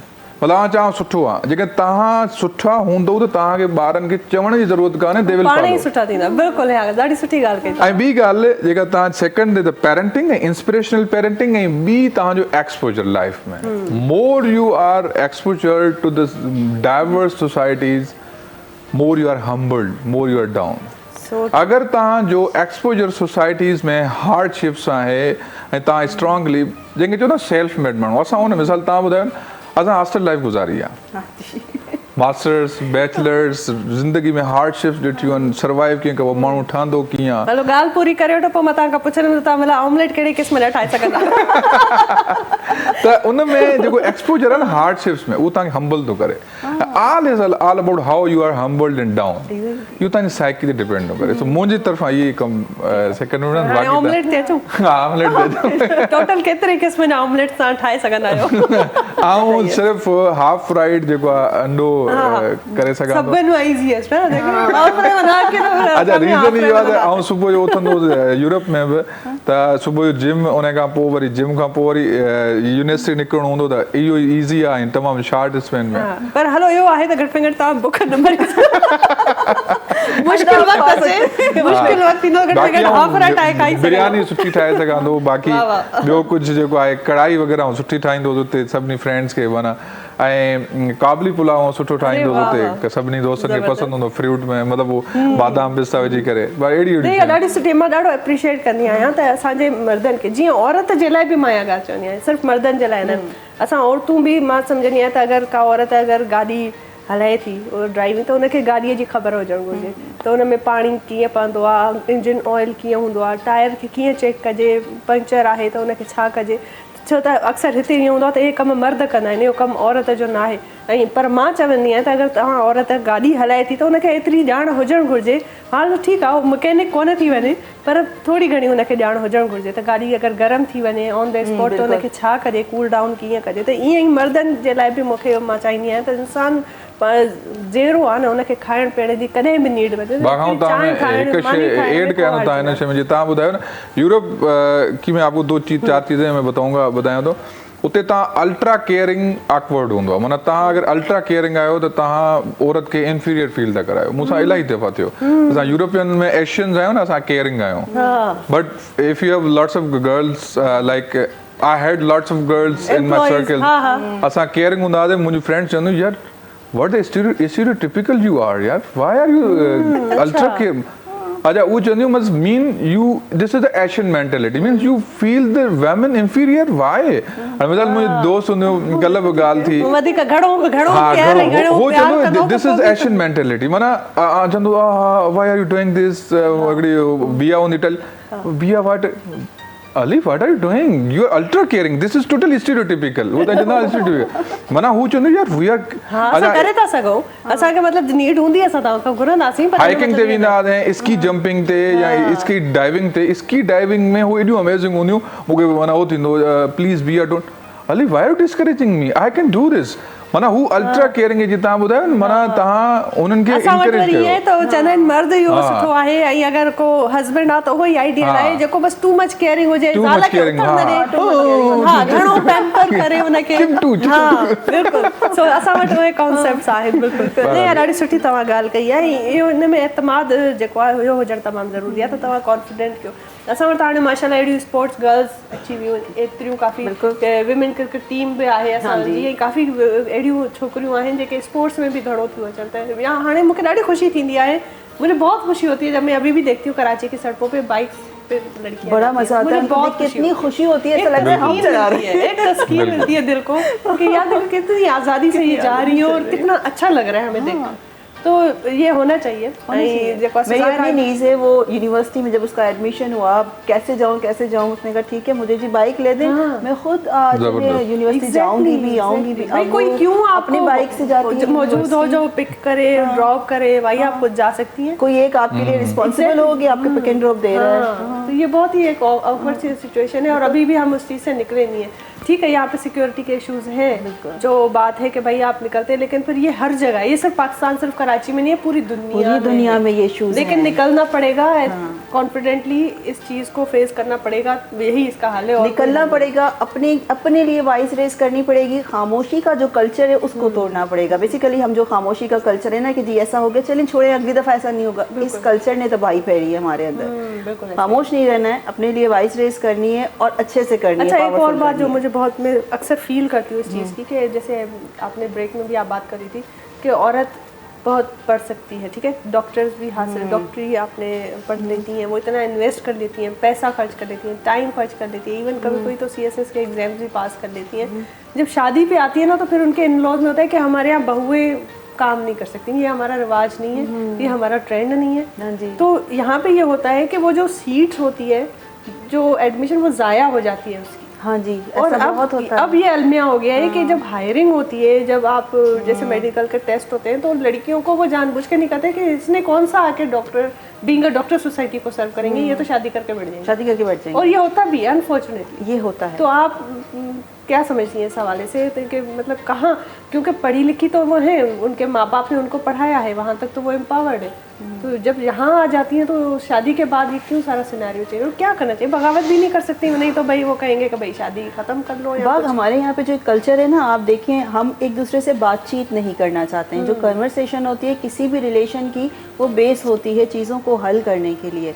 अम्मी ने ये कह दिया, अब्बा ने ये कह दिया, सास ने ये कह दिया, लेकिन हम उस बात पे बात नहीं करना चाहते। हमारे लिए डिस्कशन बहुत ज़रूरी है। इस वक्त हमारी सोसाइटी को एक हेल्दी डिस्कशन की ज़रूरत है, जो आपके घर से शुरू होगी। Being a sensible person, educated person, अगर मैं डॉक्टर हूँ तो ये बात मुझे अपने पेरेंट्स के साथ बैठ के डिस्कस करनी चाहिए, और ये स्लोली और ग्रेजुअली होगा। ठीक है, वो मुझे किसी हॉस्पिटल में नहीं जाने दे रहे, वो मुझे किसी क्लिनिक में तो जाने देंगे, वो मुझे घर के अंदर रह के तो प्रैक्टिस करने देंगे, और ये प्रैक्टिस आपके घर के अंदर से शुरू होकर घर के बाहर का रास्ता तय करेगी। لیکن ہم لیکن کچھ نہ ڈسکشن کچھ نہیں کرنا کرتے, چاہیے. کچھ نہ کچھ کرنا چاہیے. ہم ڈسکشن نہیں کرتے, ہم کہتے ہیں اچھا جی اسے برا لگ جائے گا چھوڑو, ڈسکس نہیں کرتے. نہیں, آپ چاہے ہسبینڈ وائف ہو, آپ چاہے ماں بیٹی ہوں, آپ چاہے آپ کے ان لوز ہوں, آپ کے بچے ہوں, ہم خود بھی بڑا جو ہے نا اسٹبن ہو جاتے ہیں. اچھا بچے یہ سوچ رہے ہیں, نہیں رک جاؤ, ہم موڈ خراب کر لیتے ہیں تاکہ بچے بات ہی نہ کر سکیں ہم سے. ہمارا یہ ایک ٹیکٹک ہوتا ہے بڑوں کا. اس وقت ہمیں ہیلدی ڈسکشن ریکوائرڈ ہے ہمارے معاشرے کو, اور وہ ہمارے گھر سے شروع ہونے کی ضرورت ہے. وہ سارے بہن بھائی, وہ سارے بچے جو پڑھے لکھے ہیں, باشعور ہیں, وہ اپنے گھر سے اس کا آغاز کریں, اس ڈسکشن کو آگے بڑھائیں اور یہ بتائیں کہ اس چیز کے بینیفٹس کیا ہیں. صرف ہم اس طرف کیوں جا رہے ہیں کہ جی نقصان ہے, لڑکی باہر جائے گی, کیوں باہر جائے گی. میں نے تو ایسی لڑکیاں بھی دیکھی ہیں جو ٹھیک ہے میرے گھر والوں نے کہا باہر جانا ہے تو چلو نقاب کر کے چلی جاتی ہوں, چلو پردہ کر کے چلی جاتی ہوں, اور وہ چیزیں بعد میں ختم ہوتی چلی گئی ہیں ان لوگوں کی لائف سے, کیونکہ آپ کے پاس ایک ڈر تھا, خوف تھا کہ جی اسپتال میں جائے گی تو سارے مرد ہوں گے پیشنٹس, تو ان کے سامنے کیسے کریں گے. تو انہوں نے جو ہے بھائی دنیا کی آدھی آبادی ہے, ہم ان سے بچ کر نہیں رہ سکتے. میں وہی کہہ رہی ہوں نا بات کہ دیکھو جب ہم نے کام شروع کیا نا ان بچیوں نے کہ جی یہ ہو سکتا ہے, اس میں کوئی برائی نہیں ہے, اس میں کوئی خوف نہیں ہے, یہ ایک بینیفٹ ہے اس میں ہمارے لیے بھی, ان لوگوں نے ایکسیپٹ کرنا شروع کیا. لیکن ایکسیپٹنس اسی وقت آئے گی جب ہم بات کریں گے. ہم بات نہیں کر رہے, ہم ہر لحاظ سے اس سائلنٹ کلچر پہ ہیں. ہسبینڈ نے مار دیا چپ ہو جاؤ, اگلی دفعہ نہیں مارے گا. دوسری بات یہ کراس کوسچننگ کتنی ہیلدی ایکٹیویٹی ہے, اور یہاں سمجھا جاتا ہے بدتمیزی. بدتمیزی ہے. اچھا سوال پوچھ لیا, کیوں بھائی کوشچنس کریں گے تو آپ اس کا جواب دیں گے اور بات سے بات نکلے گی نا. ہم سوال پوچھنے کی اجازت نہیں دیتے. بالکل ایسے ہی, بالکل ایسے ہی. بہت ایک اچھی بات کی آپ نے. لیکن یہ ساری جو باتیں ہیں جس پہ ہم بات کر رہے ہیں ناظرین, تو یہ जेके ॻाल्हियूं आहिनि जॾहिं असां ॻाल्हियूं कंदा आहियूं ऐं इन्हनि ते जॾहिं अमल कंदा आहियूं त अमल करण खां पोइ ख़बर पवंदी आहे त इहो केॾो ज़रूरी हुयो, ऐं एतिरो अरसो एतिरा साल असां ईअं ई ज़ाया पे कया सिर्फ़ु इन सोचण में त हे छा सोचींदो, माण्हू छा चवंदा, कितने लोग क्या कहेंगे. और इसी उस पे हम अपनी पूरी ज़िंदगी अपनी, अपने बच्चों की, अपने घर वालों की, अपने बीवियों की. कुछ ऐसे मर्द हज़रात भी मैंने देखे हैं जो सिर्फ इसलिए अपनी बीवियों को भी कहते हैं कि बस चुप कर जाओ, सह जाओ, क्योंकि उनको पता होता है कि भाई अम्मा अब्बा तो सुधरेंगे नहीं. अब वो इस उम्र में तो उन्होंने समझना नहीं है. भाई क्यों नहीं समझना, क्यों नहीं समझाएंगे तो समझ जाएंगे. और उनको भी समझना चाहिए एक ऐसा पॉजिटिव एक एटीट्यूड है जो रखना चाहिए. घर को घर वाला माहौल आपका एटमॉस्फेयर बनाता है, वरना तो मकान है सारे. कंडीसिव एनवायरनमेंट दें, बातचीत करें और इन खदशात से बाहर निकलें कि ऐसा होता तो ऐसा हो जाएगा, ऐसा हो जाएगा, ऐसा कर लेंगे. इससे बाहर निकलना पड़ेगा खदशात से. ठीक ठीक. अच्छा सर, तव्हां जीअं तव्हां सां मां पुछणु चाहींदसि त तव्हां बीइंग अ प्रोफेसर पढ़ायो बि था, कम बि कयो था. जेके अलॻि अलॻि कम आहिनि, इन्हनि कमनि में असल इश्क़ तव्हांजो कहिड़े कम सां आहे? मुंहिंजो इश्क़ जेको आहे उहो कोडिंग सां आहे. कंप्यूटर ते वेही करे माना जीअं मूंखे त सम्झ में ई न ईंदो. मूंखे त मां थोरो हो जेके नंबरिंग हूंदा आहिनि न, अगरि मां हिकु मिंट अच्छा मसल आऊं तव्हांखे ॿुधायां त मतिलबु जीअं चइबो आहे न, you live actually in the passions, compassions. माना कंपैशंस उनखे चइबो आहे जंहिंमें तव्हां टाइम ऐं तव्हांजो एहसासु न थिए. I really do this. असां वटि जॾहिं का ट्रबल शूटिंग ईंदी आहे, तव्हांखे कॾहिं पाइथॉन वग़ैरह या ईअं ईंदा आहिनि इंटरफेस ते, I do never ever feel what the time is now. I do spend lots of hours in the office till the 10. Even security guard ईंदो चवंदो सर टाइम थी वियो आहे, गेट बंदि था कयूं. अच्छा. त इन जे करे तव्हां हिन तवसुल सां ॾींदुसि त इट्स रियली फैक्ट कि का अहिड़ी शइ आहे जंहिंमें तव्हां जीअण शुरू था करे छॾियो. या तव्हां ॿुधायो तव्हां कम सां इश्क़ हुजण वारी हिकिड़ी ॿी ॻाल्हि आहे वाकई में. माना बाक़ा कैन रियली करणु घुरिजे. उन में तव्हां जियो था. लाइफ जेका आहे न सर, लाइफ उहा ई आहे जंहिंमें तव्हां जियो. ऐं जंहिं जीअण जो मैसेज तव्हां जीअं जीअं हार्डशिप्स वञो तीअं तीअं माना जेको आहे न तव्हां ग्रो कयो. माना hardships actually make U grown. इहो तव्हांजी कंपैशन जी या पैशन जी निशानी आहे. रियली आउं तव्हां ॿुधायो त मुंहिंजी पैशन आहे, ऐं हिन फील्ड में आयुसि हिन जे करे. ऐं रीज़न इहो त ऐं मुंहिंजी मैथ वीक हुई, मेडिकल में हुयुसि.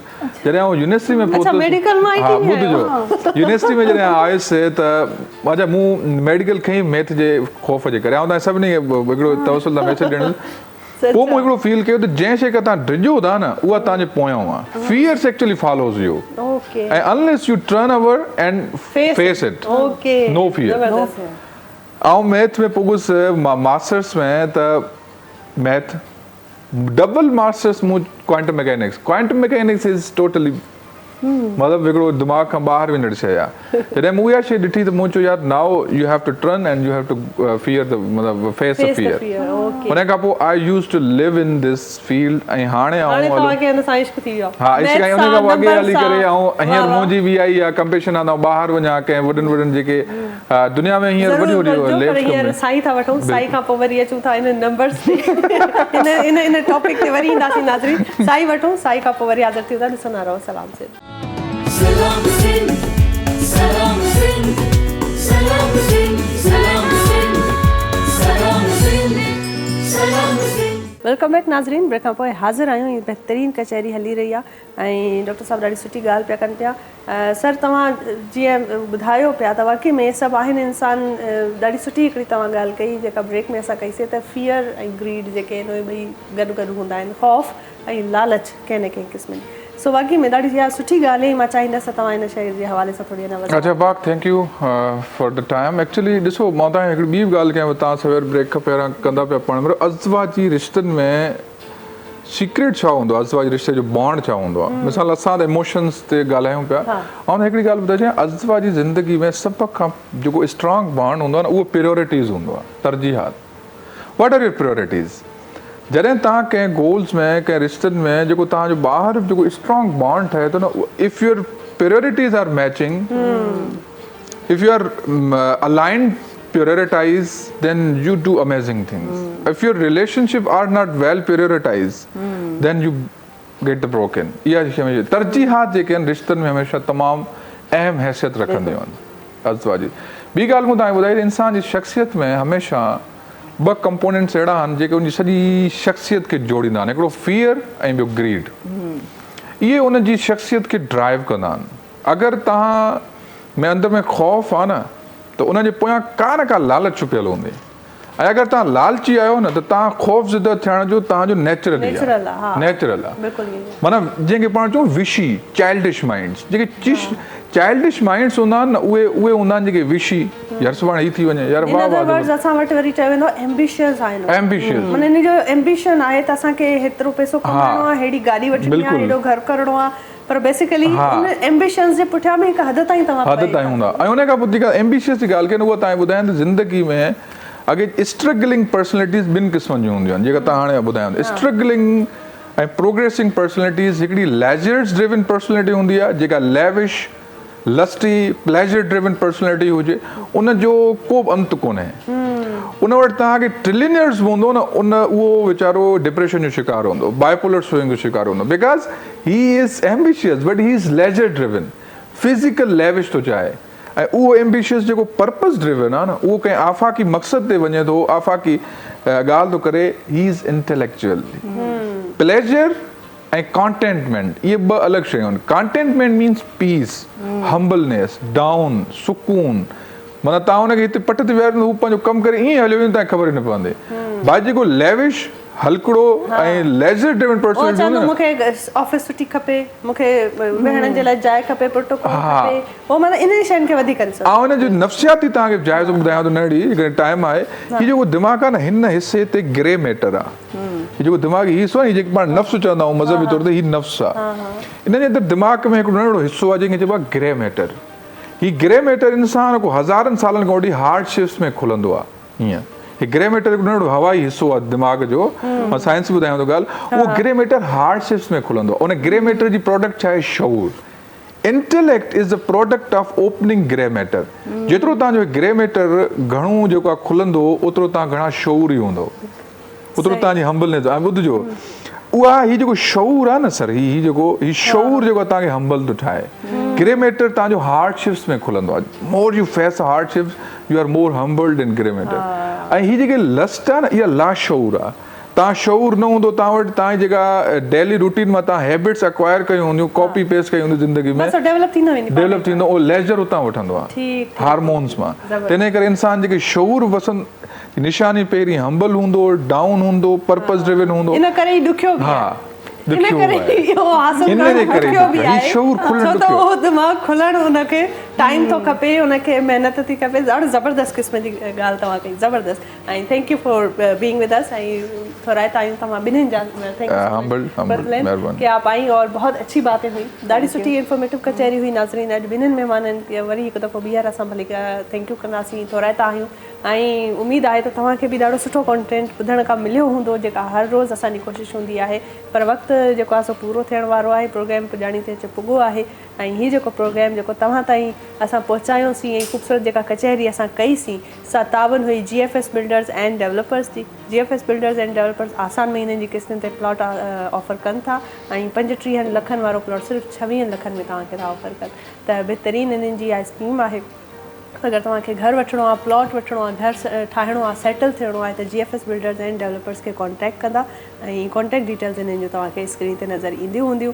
उन सां गॾोगॾु असांजे प्रोग्राम खे जंहिं तावन कयो आहे, से सना सफ़ीनाज़ लॉन वारनि जे बेसिक जेका कलेक्शन आहे, उन्हनि ॾाढी सुठी ड्रेस मूंखे वॉर्डरोब ॾिनो आहे, इहो उन्हनि जी हुयो स्पॉन्सरशिप हुयो। ऐं तव्हां उन्हनि जे वधीक ॿियूं कलेक्शन्स उन्हनि जी वेबसाइट ते वञी ऐं ॾिसी था सघो, ऐं जेके बि तव्हांखे वणनि तव्हां हुनखे ऑर्डर करे था सघो। बहितरीनु डिज़ाइन, बहितरीनु कलेक्शन, बहितरीनु कलर्स आहिनि।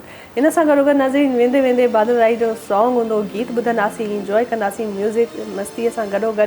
ज़ाहिर आहे हिकु जेको असांजो ख़ूबसूरत प्रोग्राम हुयो, वेंदे वेंदे तव्हां हिन मौसीक़ीअ जा जेके तलबगार आहिनि, जेके माण्हू परस्तार आहिनि बादल राई साहिब जा, उहे बि वेट कंदा आहिनि। ऐं सुभाणे इंशाल्लाह सुठनि ॿियनि महिमाननि सां गॾु बहितरीनु कचहरी कंदासीं, वरी ॿीहर मुलाक़ात कंदासीं। पंहिंजो खोड़ सारो ख़्यालु रखिजो, मूंखे रखिजो दुआउनि में यादि। अला भाई मुझो मज़हबदार दुनिया जे दस्तूर खां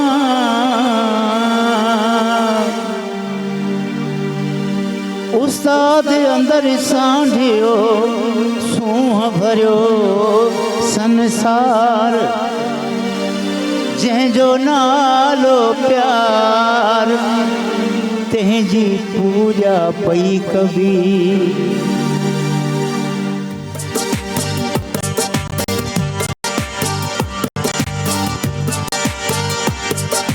तुंहिंजो प्यार जंहिंजे नसीबनि में हूंदो,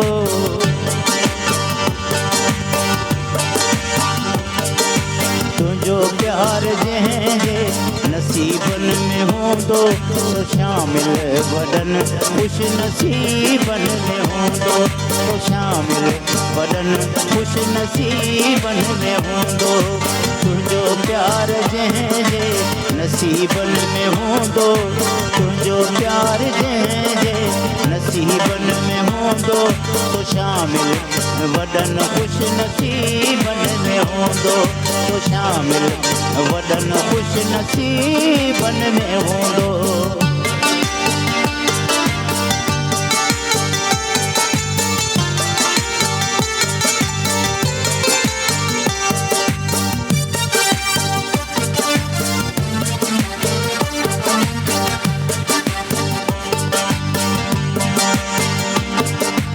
अमीरनि जी दुनिया में ईज़ाव मिलंदई, अमीरनि जी दुनिया में ईज़ाव मिलंदई।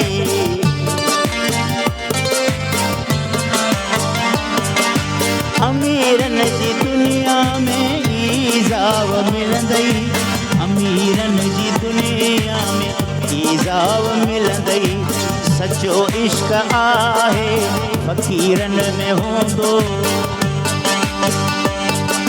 सचो इश्क आहे फ़क़ीरनि में हूंदो, तो शामिल वॾनि ख़ुश नसीबनि में हूंदो, तो शामिल वॾनि ख़ुश नसीबनि में हूंदो। तुंहिंजो प्यार जंहिंजे नसीबनि में हूंदो, तो शामिल वॾनि ख़ुश नसीबनि में हूंदो, तो शामिल वॾनि ख़ुश नसीबनि में हूंदो।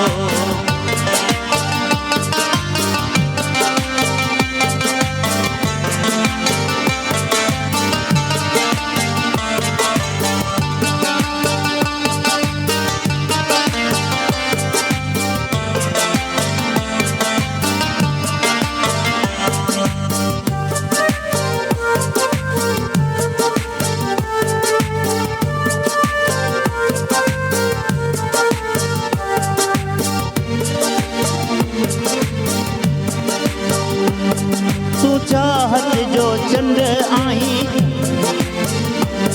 तूं चाहत जो चंड आहीं जंहिंजो बि थींदे तूं चाहत जो चंड आहीं जंहिंजो बि थींदे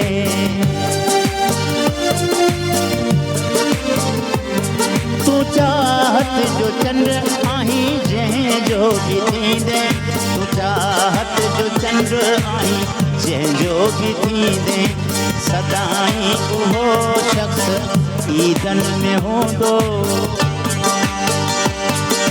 सदाईं उहो शख़्स ईदन में हूंदो सो शामिल वॾनि ख़ुशि नसीबन में हूंदो सो शामिल वॾनि ख़ुशि नसीबन में हूंदो तुंहिंजो प्यार जंहिंजे नसीबन में हूंदो तुंहिंजो प्यार जंहिंजे नसीबन में हूंदो सो शामिल वॾनि ख़ुशि नसीबन में हूंदो सो शामिल वॾनि ख़ुशि नसीबन में हूंदो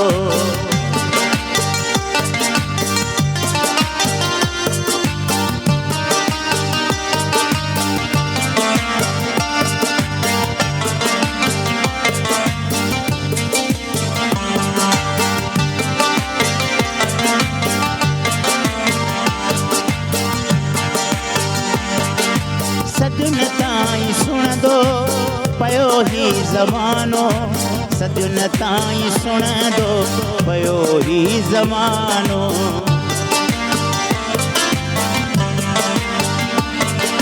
सदियुन ताईं सुणंदो पयो ही ज़मानो सदियुन ताईं सुणंदो पयो ही ज़मानो तुंहिंजो ज़िक्र ज़ाहिद जे गीतन में हूंदो